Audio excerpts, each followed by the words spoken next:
साथियों नमस्कार। आपकी अपनी पाठशाला दलजीत सिंह ई पाठशाला में आपका स्वागत है। साथियों, प्रमोशन की प्रक्रिया जेबीटी से टीजीटी बनाने की चल रही है।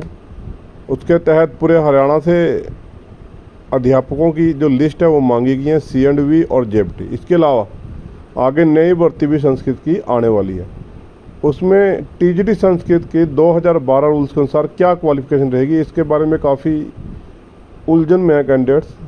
अगर आप टीजीटी संस्कृत बनना चाहते हो, अगर आप न्यू कैंडिडेट हो या आप जेबीटी लगे हुए हो और आप टीजीटी संस्कृत बनना चाहते हो प्रमोशन के द्वारा, या आप CNV हो और आप टीजीटी संस्कृत बनना चाहते हो, तो आपके पास क्या क्वालिफिकेशन होनी चाहिए कि आपको कोई अड़चन ना आए। इसके लिए साथियों मैं क्लियर करना चाहूँगा भी रूल दोनों ही न्यू के लिए भी और दोनों के सेम है। प्रमोशन के द्वारा और न्यू रिक्रूटमेंट के रूल बिल्कुल सेम है। 2012 रूल क्या कहते हैं? सबसे पहला जो कहता है BA with at least 50% marks in Sanskrit as an elective subject and 2 year diploma in elementary. अगर आपने DED कर रखी है, यानी कि जेबीटी कर रखी है, 2 साल का डिप्लोमा कर रखा है, तो आपको BA सिंपल BA और 50% आपके संस्कृत में होनी चाहिए। वैसे SST में शर्त नहीं थी, SST में सिर्फ BA विद DED होगा तब भी आपका काम चल सकता था, लेकिन इसमें 50% शर्तों नंबरों की शर्त रख दी गई कि संस्कृत इलेक्टिव में आपके जो नंबर हैं वो 50% होने चाहिए जिन्होंने जेबीटी की हुई है। दूसरा, BA with at least 50% marks as well in Sanskrit as an elective set and 1 year bachelor in education.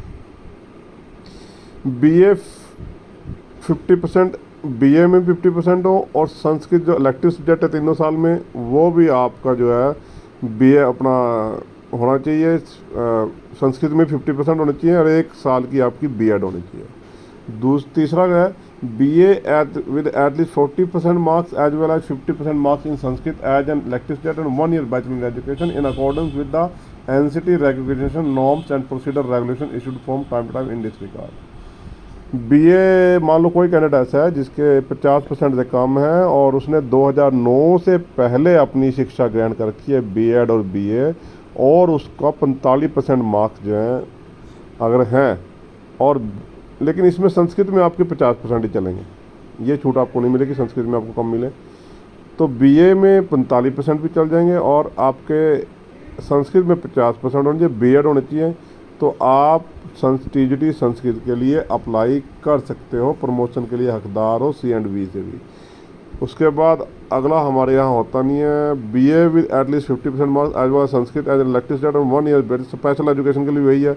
उसके बाद आपको 3 इयर्स का एक्सपीरियंस होना चाहिए, चाहे प्राइमरी टीचर है, CNV है। कुछ साथी जो हैं CNV वाले पूछ रहे थे आज कि जो नए PTI लगे हैं 2020 में, क्या वो एलिजिबल है?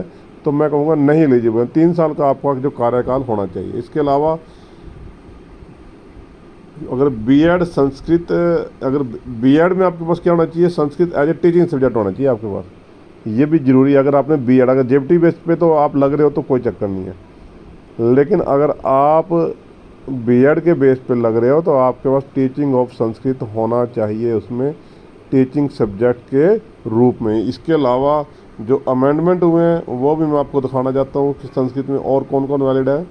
इसके अलावा ये जो नोटिफिकेशन था ये आया था 15 मार्च 2022 को, बिल्कुल नया नोटिफिकेशन है, हरियाणा के गवर्नर के द्वारा निकाला गया है। इसमें क्या कहा गया है? शास्त्री विद एटलीस्ट 50% मार्क्स, अगर आपने शास्त्री का रखी है, जो आपने मैंने नियम बताए उसके अलावा ये और है, अगर आप शास्त्री का रखिए with at least 50% marks from recognised university, किसी रिकॉग्नाइज्ड यूनिवर्सिटी से, और शिक्षा शास्त्री लैंग्वेज टीचर कोर्स जिसे हम LTC कहते हैं, या ओरिएंटल ट्रेनिंग OT इन संस्कृत कर रखी है, conducted by the Haryana government और एन इक्विवेलेंट यूनिवर्सिटी, किसी यूनिवर्सिटी से कर रखी जो इक्विवेलेंट है हरियाणा के, तो वो भी टीजीटी संस्कृत के लगने के पहले ये इनको ये छूट नहीं थी 2022 में, और पीछे जो भर्तियाँ निकली उसमें ये विवाद बना।